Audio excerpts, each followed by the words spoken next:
family, let's get straight into it. We're going to start with a Taurus general reading. So basically, I'm just going to see what comes out in the energy.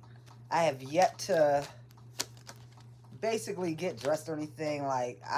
Sometimes I feel great when I get out the shower. I always feel great when I get out the shower just because, I'm clean. But then a lot of times I'll still feel a little dragged out, tired. So I laid around a little bit, was like, okay. After I start feeling a little bit more energized, let's get into the readings before I start to run these errands. So let's see what's up with my Tauruses. Taurus gang. This is my birthday month, guys. Feel free to send donations. Ether, $ Ether, E-T-H-E-R, 23. Feel free to send donations in as a birthday gift or just for the intuitive messages that you guys get from watching me. I do appreciate it. I was in the shower thinking about everything. I get a lot of intuitive hits while I'm in the shower, and it dawned on me damn, I've been doing readings for, I'll say on the low end, because I'm very bad at tracking time. I really try not to. Me and time are very lucid. I don't pay much attention to it. But anyway, I would say if I had to estimate how long I've been doing readings, about 5 to 7 years.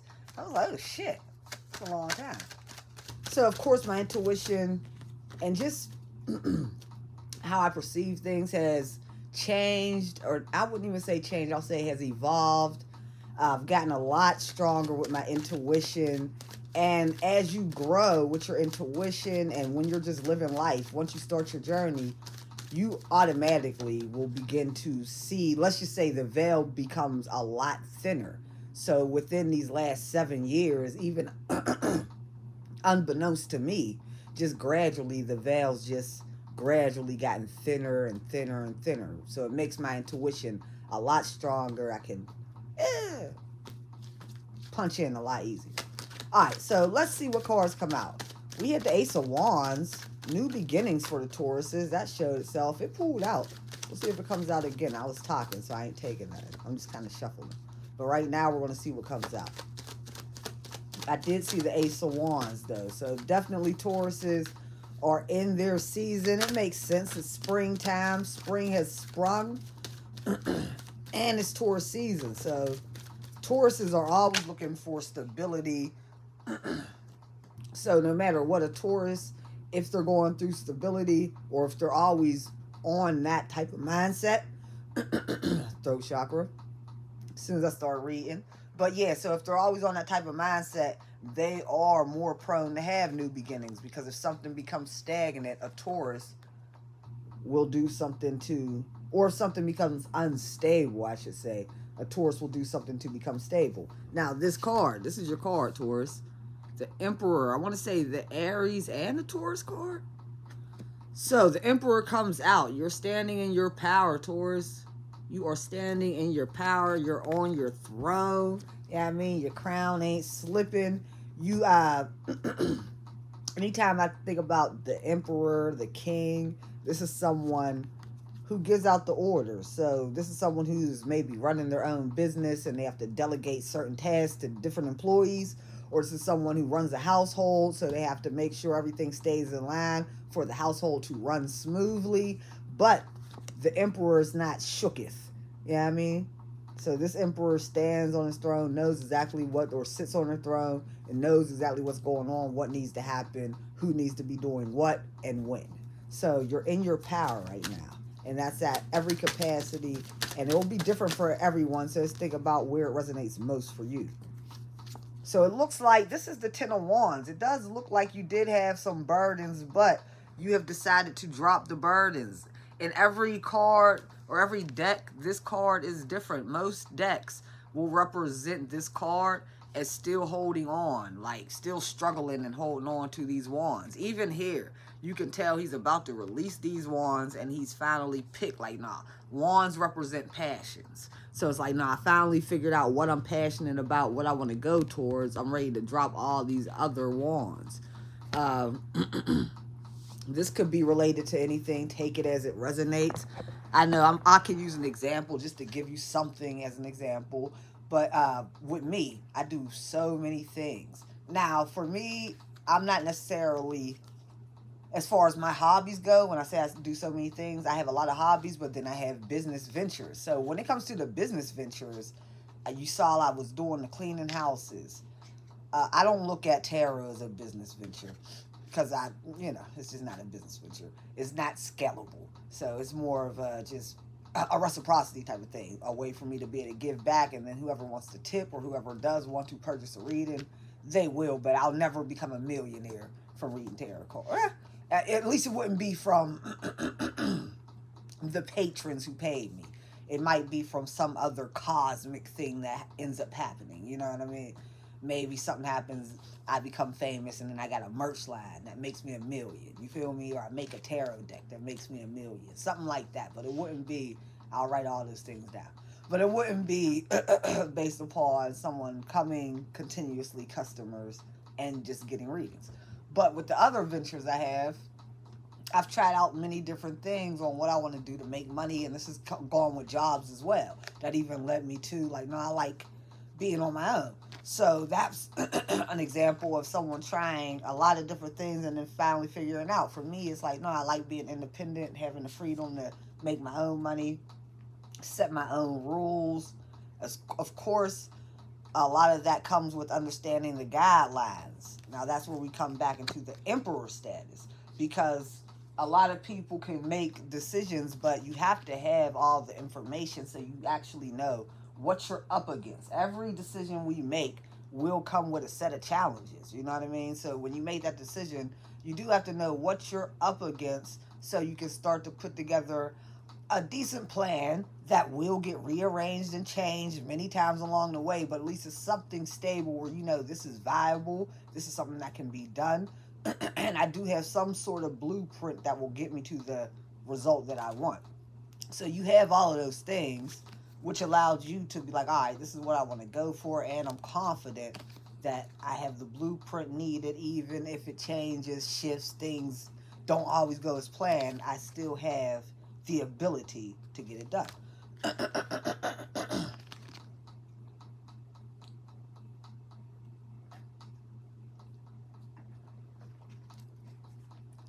All right, so I just heard pregnancy when I was drinking. So some of you guys are extra fertile right now where you could wind up getting pregnant. So that's a decision for you to make. If you don't want to, and this is a general reading, it's not for everyone.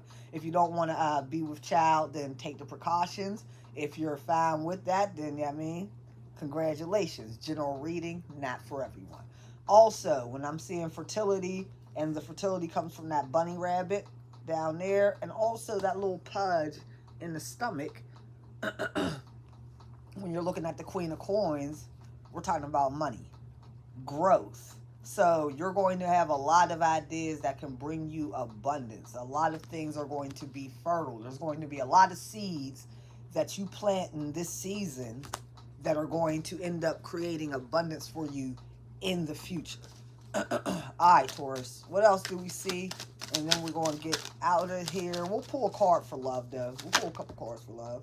That's too many. How many cards? Way too many. Alright, so I flipped over. We're taking it. The sun. So yeah, this is your season of just relaxation. This is your season of being in the sun, literally. This is just, you're going to be riding off into the sunset. So whatever you've done in the past that puts you in this emperor mode has prevailed to where you, and remember, we talked about fertility. And we talked about planting seeds. Now, once you plant your seeds, you water your seeds. That's usually what's going to put you in this type of energy to where you know, like, all right, I've done the work. I feel good. I've done the work. I can sit on my throne. You know what I mean? Then what? The sun's going to come out. And remember, I talked about the future for you. So the sun is out in your present moment, which means you're going to be feeling good riding on your bull. So this is still a representation of, yes, Leo, feeling good, feeling like you're in your power. But also with that bull on the card, still a representation of your sign, Taurus, as well. So it looks like you're going to be, yippee, be happy in your power. The sun is going to be out in this moment. But not only is the sun out in this current moment for you, this sun is also making you, so like I said, not only is it out in this moment, yes, it's doing a job, you're feeling good in it, but it's also activating those seeds that you planted in the ground for your future abundance. So things are looking good for you. Let's see what's coming out in love. See what's coming out in love.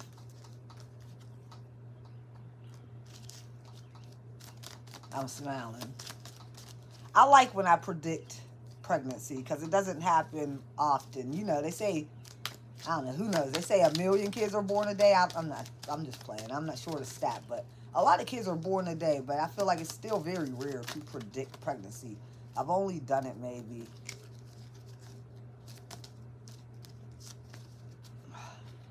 I've done it once. I've only done it once.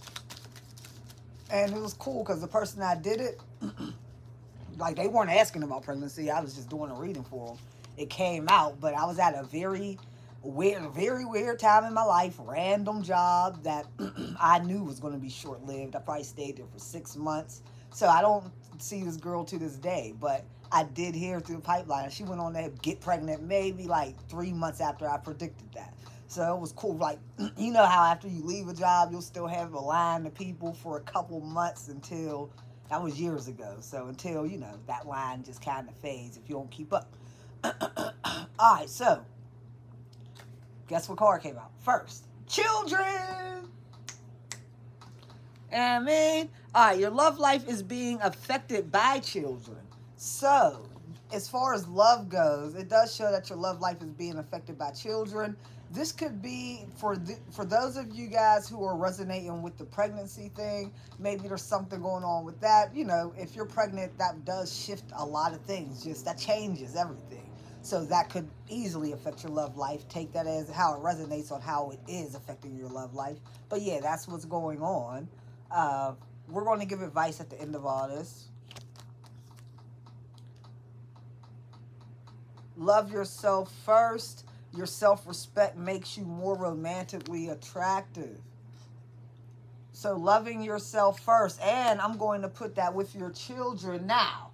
I'm going to say this. Take this with a freaking grain of salt, everyone.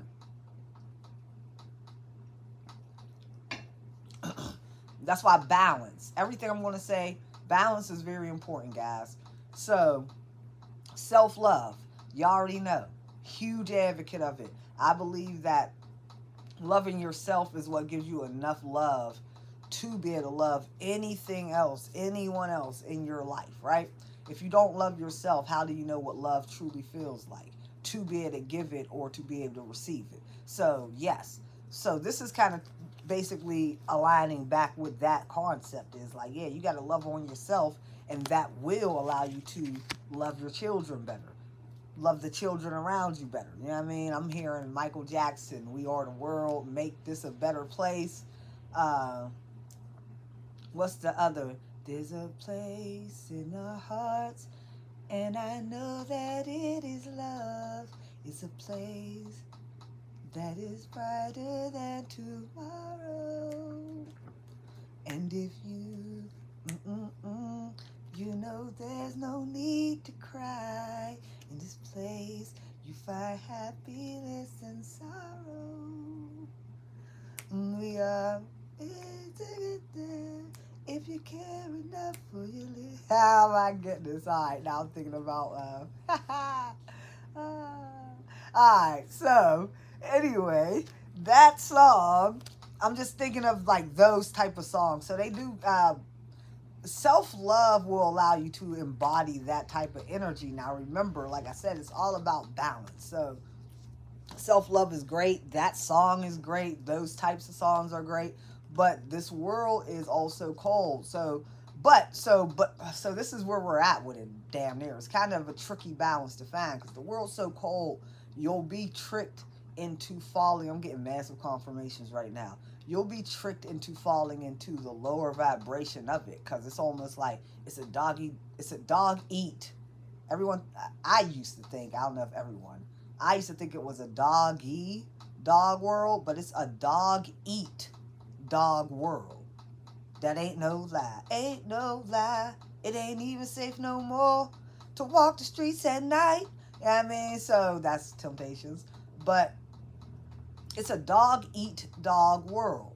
So once you come to that realization, you will be strongly, not even tempted, like just out of the sake of self-preservation, you know what I mean? And basically, as a form of a defense mechanism, you're going to put on that type of mentality. Like, fuck it. It's a dog eat dog world. But once you get into that self-love concept, start loving on yourself, you will gain a love and a higher perspective for the condition of the world and the state it's in. You know what I mean? Hopefully, another confirmation. So, go back and rewind that. That's very important, guys. So, basically, with the balance, that's kind of where you're going to get your balance. Because once you get it's like you're not going to be sympathetic for the world. You know what I mean? So, you're not going to feel sorry for the world, which means you're not going to make excuses for the world. You're going to understand, like, damn, the world is a dog-eat-dog world. And that ain't no lie. The world got some fucked up shit to it. But I still got love for humanity. I still got compassion for it because I love myself. So it's kind of hard not to. I mean, and I also know that I was a part of the, I guess, sheep mentality who was more so just moving with the rest of the world and not realizing shit was going on, right?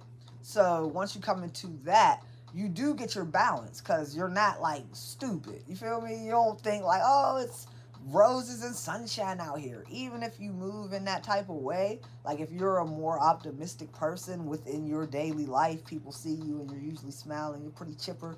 Like, even with that chipperness, you know what the fuck it is because you've been through stuff. You know what the world really holds in it. You know what I mean? So it's almost like, don't take you as a fool, Taurus. You feel me? So they do want you to go through. A lot of you guys are going to resonate with that because you've already been through the process. So that was kind of just telling you why you went through that process. It was very deep. I almost got lost in like a trance while I was even speaking about that process. So it was a very deep transformation. For other of you guys, you are going through it or about to go through it. So I'm just kind of giving you a prelude on like what to expect and why as well.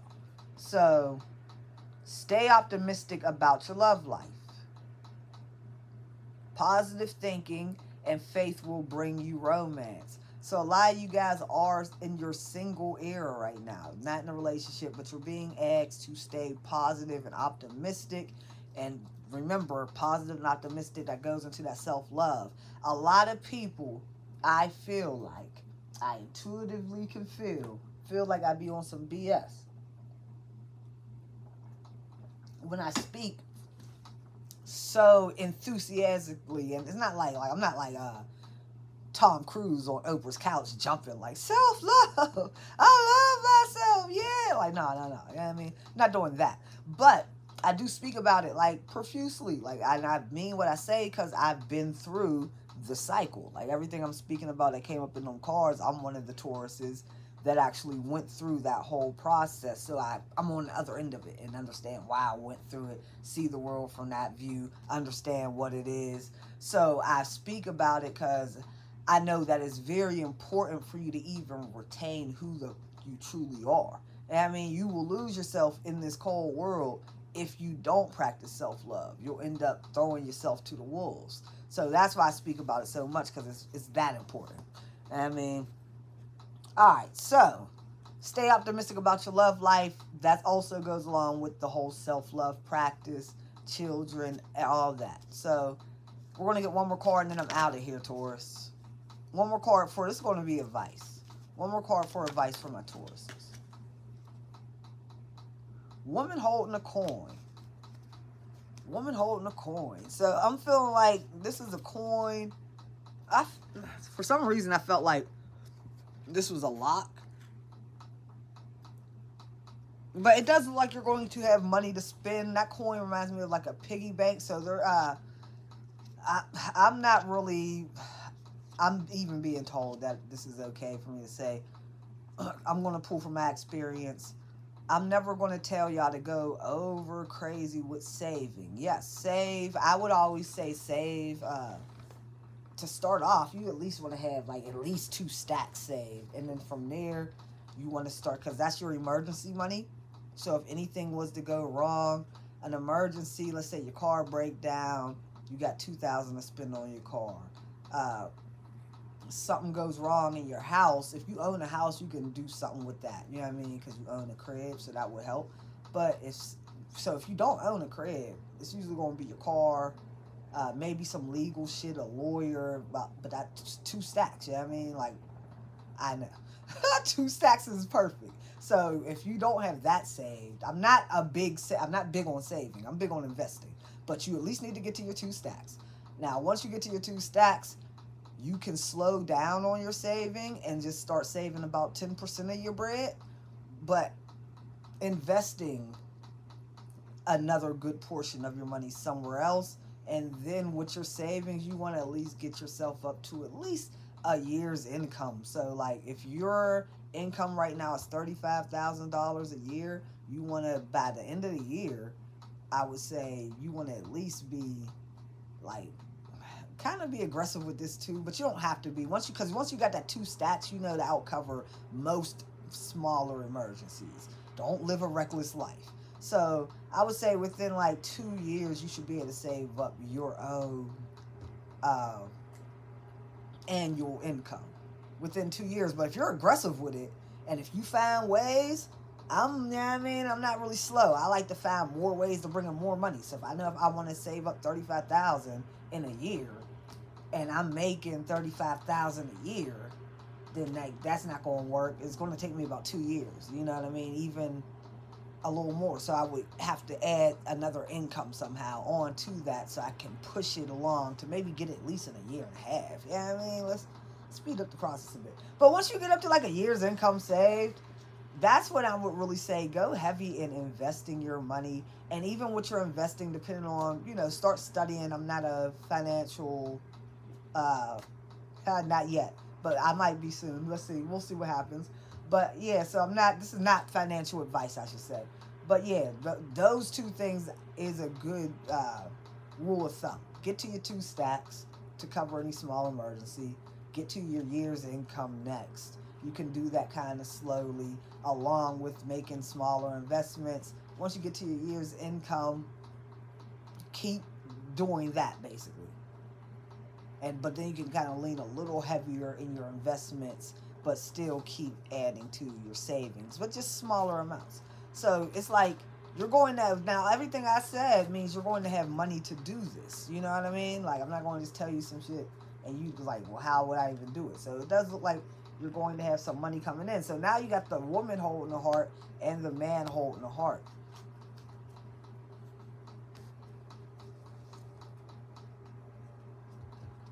So it does look like open hearts. Your advice is going to be, okay, I get it. Because remember, I told you this is advice. So your advice is going to be finding balance. And this is the 8 and the 9. So this is progression. So I feel like finding balance and opening your heart chakra. Now, when I say finding balance, we got the woman and the man. So this is going to be finding balance within your feminine and masculine energy, which is ultimately going to allow you to truly open up your heart chakra. That's really what does it, y'all. This part's really key. It's overlooked, but this part's truly key. I'm probably going to write this down. That's how important this part is to the whole freaking healing and balancing process. So this is your advice, is to start tapping in to both your feminine and masculine. First, accepting that they both exist, because a lot of us are caught up on just, if I'm feminine, that's what it is.